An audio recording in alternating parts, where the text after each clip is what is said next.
Samantala, magpapatupad ang Department of Social Welfare and Development ng mahigit 71 milyong pisong halaga ng anti-poverty project sa rehiyon ng Soc-Sargen.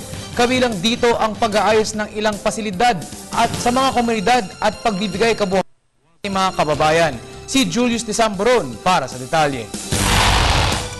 Para tuluyan ang mabawasan ang kahirapan sa ating lipunan, ipatutupad ngayon ng Department of Social Welfare and Development ang mahigit 71 milyong halaga ng anti-poverty project sa rehiyon ng Soc-Sargen.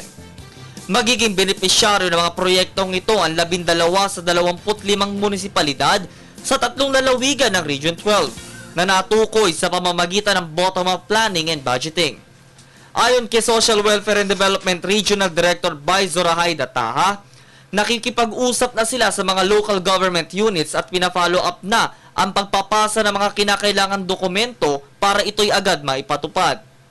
Dagdag pa niya na mahigit 41 milyong piso ang makukuhang alokasyon ng lalawigan ng Sultan Kudarat na para pondohan ang kanilang proyekto. Samantala na sa 20 hanggang 30 piso naman ang makukuha ng mga lalawigan ng North Cotabato at Sarangani.